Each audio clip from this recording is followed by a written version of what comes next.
Si Kuya Ryan po, hiniram ko muna po yung cellphone niya dahil ang cellphone ko po ay nasa bahay. Lobat, salamat po Kuya Ryan. Shoutout Kuya Ryan, sekretaryo ng Malangkaw Basod. Nandito tayo kay Aika. Nandito po si Kuya Jomar, si Tatay Jomar. Hindi ko pwede pakita yung katawan, mukha lang po dahil sila ay mga nakahubad.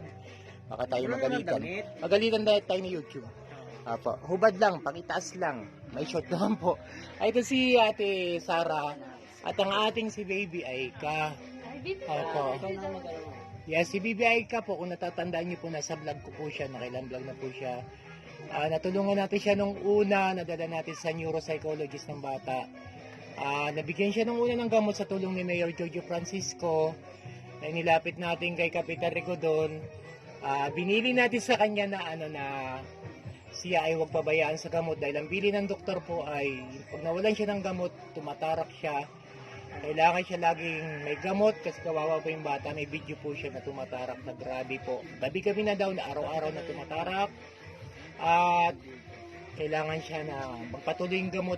At ang bilin pa ni doktora, dapat monthly may check up siya. Pero nakakalungkot po hindi na pagpatuloy ni Kapitan Rigodon, may usapan kami. Pero peace lang po, peace lang. So, hindi po natupad yung pangako. Pero hindi po ito paninira.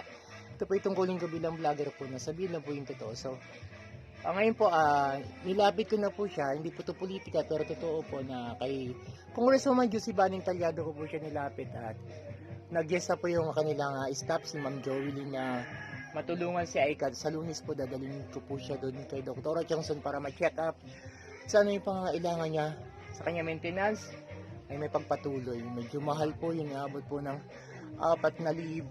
4,000 te? 2,000 yung isang gamot, pero hindi siya nabigyan ng isa pang gamot. Dapat 2 gamot yun. So, kung 4,000, 5,000, sa halak yun tumatagal siya ng 2 buwan kaya?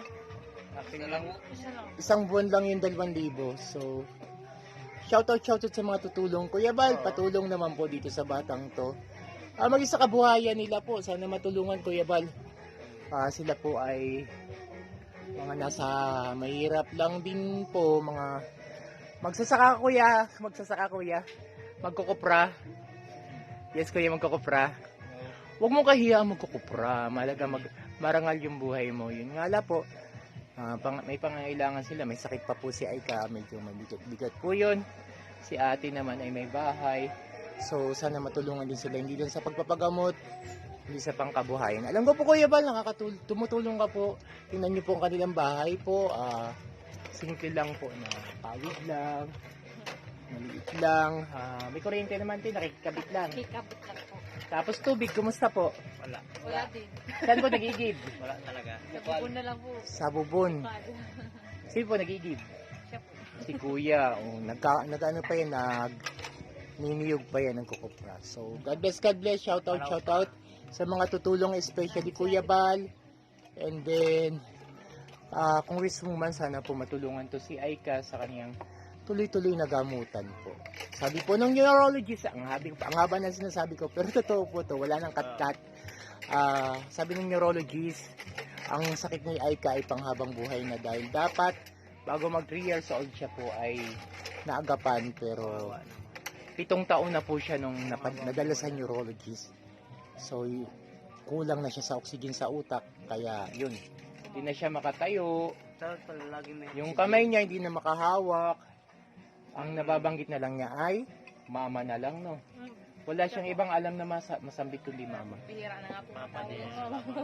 Ayun po, tapos ngayon, araw-araw pa po siyang inaatake na ngayon kasi wala na nga pong gamot. So, shout out sa tulong kay Bibi Aika. And salamat po kung gusto mo Ma'am Josie Baning Talyado, Ma'am Joelyn, Dr. Chongson, sa mga tulong po sa gamot niya. Amen. Saka sana pang kabuhayan sa pamilya ito. God bless mga tapangero in Jesus' mighty name. Team Kalingap, God bless in Jesus' name. Mighty name, Kuya Bal, shout out po. Kuya Rab, Ate Edna, Team Kalingap.